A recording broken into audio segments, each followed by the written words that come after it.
यह सिर्फ मशीनों का युद्ध नहीं है, यह मानवता की परिभाषा को बदलने का युद्ध है।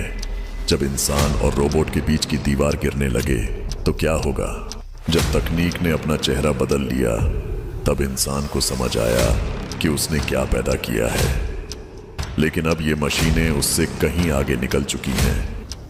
मुझे नहीं पता कि मैंने जो किया वह सही था या गलत, लेकिन ये मशीनें अब मेरी कहानी का हिस्सा बन चुकी हैं। देगा, अगर मैं कभी हार भी जाऊं तो मैं ये मानने वाला नहीं। मेरी लड़ाई खत्म नहीं होगी जब तक मैं अपना काम पूरा नहीं कर लेता। उनकी सोच है कि हम उन्हें कंट्रोल नहीं कर सकते, लेकिन मैं जानता हूं जब एक इंसान मशीन को हरा सकता है तो उसे खुद से हारने नहीं देंगे।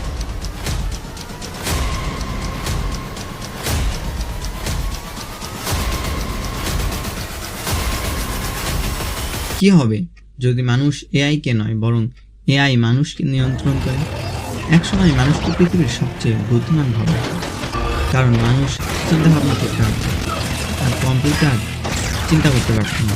কম্পিউটার অনেক ডাটা থাকলেও নিজস্ব চিন্তা করার কোনো ক্ষমতাই ছিল না। এখন কম্পিউটারও ভাবতে পারে, নিজের মতো করে চিন্তা করতে পারে। এখন আপনি দেখতেছেন আপনি এআইকে নিয়ন্ত্রণ করতেছেন, কিন্তু এআই তো নিজে নিজে ভাবতে পারে। আপনি যেমন অনেক গোপন তথ্য আপনার মনের ভিতরে রাখেন, কাউকে বলেন না, এআইও তেমনি তার চিন্তা যদি কারো সামনে না প্রকাশ করে, হয়তো সে গোপনে মানুষকে নিজের শত্রু ভাবলো, হয়তো মানুষকে ধ্বংস করার পরিকল্পনা করলো। যদিও তা এখনও সুদূর একটি কল্পনা, এখনও তা বাস্তবায়ন করা অনেক দূরের ব্যাপার। কারণ এআইকে এর জন্য কম্পিউটারে সীমাবদ্ধ না থেকে রোবটে যেতে হবে।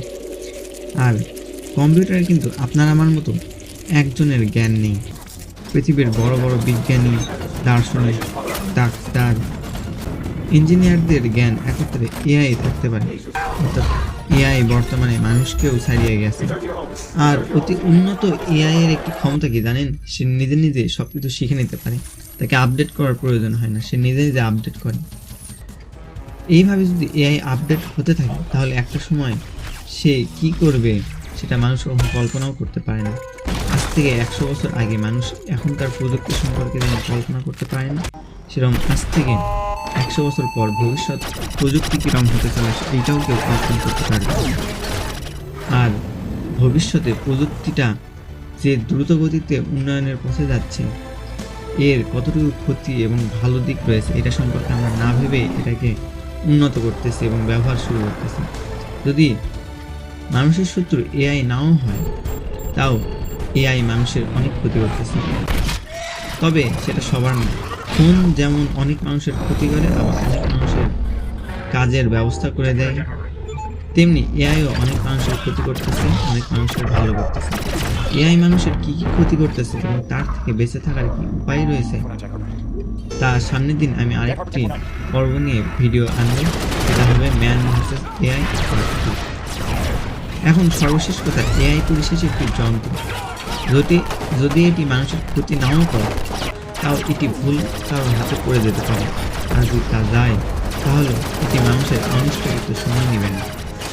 যেমন এই ভিডিওটি দেখেন, এই ভিডিওটি এআই দিয়ে তৈরি, বোঝাই করা যায় না।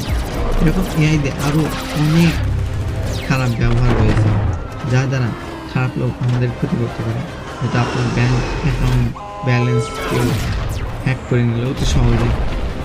এখন তো এআই দিয়ে এগুলো অনেক সহজ হয়ে গেছে। তো পরিশেষে আমি এটাই বলবো, এআই এর ব্যবহারে আমাদের সতর্ক হওয়া উচিত। আর ভিডিওটি ভালো লাগলে ভিডিওটিকে লাইক করে সাবস্ক্রাইব করে আমাদের পাশে থাকুন। সবাইকে ধন্যবাদ। দেখা হবে নতুন কোনো ভিডিওতে।